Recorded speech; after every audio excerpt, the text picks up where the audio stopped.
to the citizens of the United States of America. We are anonymous. We would like to inform you that despite our attacks on Cispa and PIPA, and despite our victory in destroying these bills, there is a new threat. The more bills that are passed that target both the people and our domain, the Internet, the more we will commit to stand our ground and defend it. Unlike Cispa, however, we, as a collective, are taking a direct stance. Cispa, the Cyber Intelligence Sharing and Protection Act of 2011, and those who have crafted this bill, have now become sworn enemies of Anonymous. The people have to stand with us. The companies will not this time, as the bill conforms to them. It will not be the same for the people. This time, we will be on our own. We will unleash the worst pain on those who threaten our existence. You will neither eat nor sleep without hearing our voices through your walls. Your actions will be monitored. We are not as you thought we'd be. We will show you our legion's extent. We will march through the streets. We will destroy your reign of terror on our domain. You will cease to exist. This is not a threat. This is a promise. We will defend our home. Operation Defense engaged. Well, it's the latest attempt at regulating the Internet. Now, we saw the public outcry. Now a SOPA-like bill is being debated in Congress. SOPA was supposed to stop online piracy, but critics say the only thing it was stopping was too much power to companies, allowing them to pull the plug on sites that they think violates copyright laws. And then there was SOPA's counterpart, PIPA, or the Senate IP Act. It requires more court intervention to go after an accused website. Now, there's a bill called Cispa, the Cyber Intelligence Sharing and Protection Act. Now, what this bill does is allow companies to collect information about you and give it to the government. The government simply needs to request it in the name of cybersecurity. But critics say the bill is so broad, it can lead to companies and the government monitoring and censoring what people say. So is the era of Internet freedom coming to an end? Earlier, I spoke to Senior National Security Fellow at the Center for Democracy and Technology, Kendall Berman. I asked her, should people be alarmed? Take a listen. There are a number of cybersecurity bills that are on the Hill right now, and we understand that probably the first of those to move are going to be in the House, likely in the third week of April, with the Senate moving closely after that. And we are very concerned about certain components of the information sharing schemes that are parts of each of these bills. And Representative Rogers' bill, the Cispa bill, is really the most alarming in terms of how vast it could potentially be in terms of the types of information that the government would be allowed to receive under the name of cybersecurity. Talk a little bit more about exactly what is in the bill that people should be concerned about. Sure. So essentially what the bill does is it creates a structure whereby private companies are encouraged to monitor for cyber threat information that goes across their networks and then share that information with the government. It doesn't specify to whom in the government that information should be shared, but the structure of the bill, all likelihood would be that it would be shared primarily with the National Security Agency or another component of the Department of Defense. So we have a number of concerns with something like this bill that creates sort of a vast hole in the privacy law to allow government to receive this kinds of information. Now, we saw a lot of outrage over SOPA. How does this bill compare?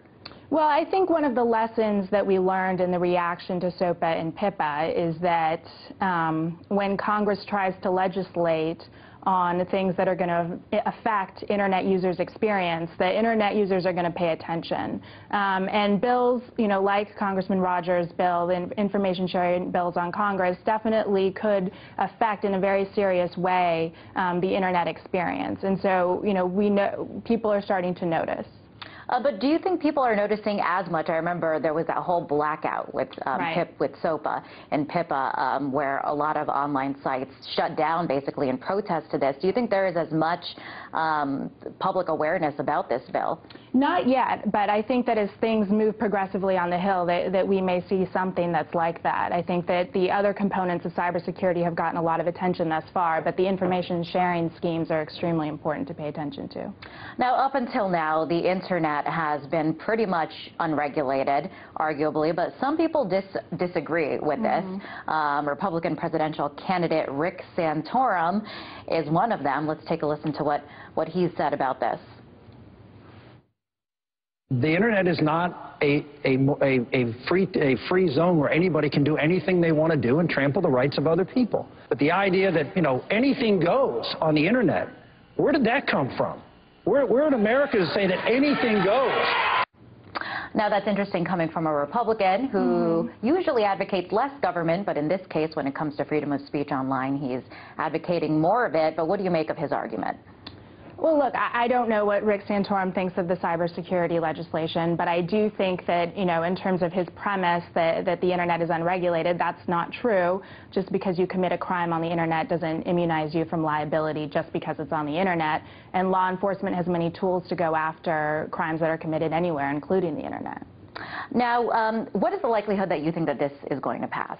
Well, I'm not sure. I think that, no one knows right now. There's a lot of different movements on the Hill, but we take each bill extremely seriously, and particularly Congressman Rogers' Cispa bill. We take it very seriously.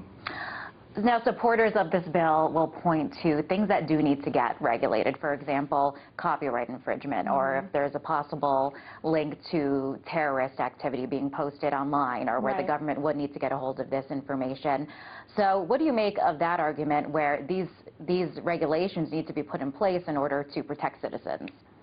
Well, I mean, I think when you look at the purpose of cybersecurity legislation, we think that it could have huge benefits for people, and we're not against the purpose of an information sharing regime, so long as it's narrowly tailored. But when you talk about using information that the government receives that's purportedly for the purpose of protecting cybersecurity, and you're using it to, for law enforcement purposes or for national security purposes that don't have anything to do with cybersecurity, well, law enforcement has tools already to go after those crimes, and we very much fear that the information sharing regime that's related to cybersecurity could very much become a backdoor wiretap or a surveillance program by another name.